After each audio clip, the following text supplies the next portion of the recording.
Hi everybody, welcome back to the channel. Today we're back with the budget PCC build, and actually with what I would call the core of the build, which is the Foxtrot Mike FM9 complete upper.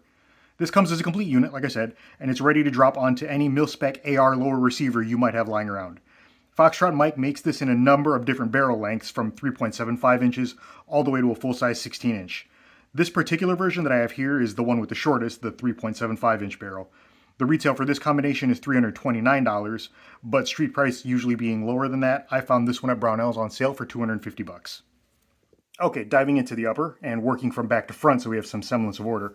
First of all, we have the charging handle. Nothing special about that, it's just a charging handle. Got the latch on the side there. Pulling that out, we have something that is kind of special, and that is the bolt carrier group. This is proprietary to the FM9 and it's made by Foxtrot Mike. It's machined from 8620 steel, and then it's nitrided for corrosion resistance and for ease of cleaning. They market FM9 here on the ejection port side. The firing pin and extractor here are as you would expect for a 9mm bolt carrier group, and one cool thing to note is the weight at the back. This is 9mm specific, and it's to add weight to the assembly and slow down the bolt carrier group during the cycling action.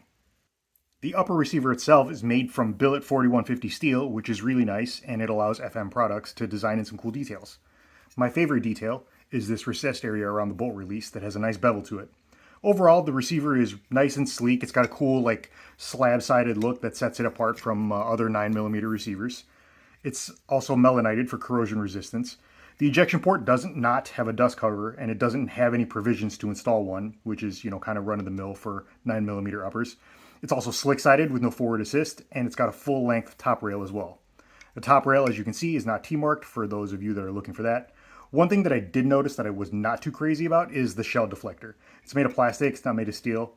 It does seem to be screwed down very well, and it hasn't cracked or come off or anything. I've got about 400 rounds through this. It hasn't given me any problems, so it's kind of a small complaint at this point.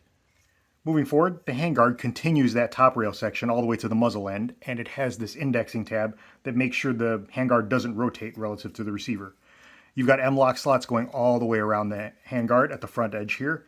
And Foxtrot Mike also throws in a pair of these plastic slot covers and one of these plastic hand stops in the box, and both of these are also M-lock. The handguard itself is secured to the barrel nut by these 8 screws going all the way around it. Underneath the handguard is the barrel, which again is 3.75 inches long. It's button rifled with a 1 in 10 inch twist rate. At the end of the barrel, we've got a blast diffuser muzzle device here. We'll give you a look at that. And that directs the concussion of the shot out in front of the shooter. It's held to the receiver with this kind of crazy looking barrel nut. I can't show you here, but it has holes tapped for 8 screws that hold the handguard to it. Since the handguard indexes to the receiver with that tab and the barrel nut is screwed to the handguard, theoretically this will completely prevent the barrel nut from ever backing out, which I think is a pretty cool way to address that. As I mentioned, I've put about 400 rounds through this upper so far, and I've had absolutely no problems with it. It runs all the ammo I've tried to run through it, steel case, brass cased, anything. I have not tried to run aluminum case through it, as FM advises against this in the manual. It's very accurate at any distance. I shot out to about 50 yards, and that's the furthest I could go at my local indoor range.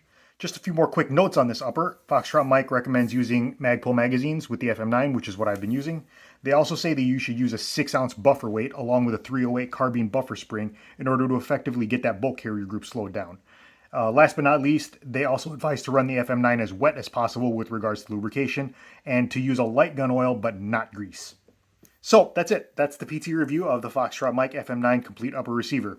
For the money, it's really hard to beat the combination of features and reliability that you get with this upper. It's reliable, it's built well, it has a really cool barrel nut securing mechanism, and in the shorty configuration, it's super easy to maneuver in tight spaces or to even fire one-handed if you wanted to do that.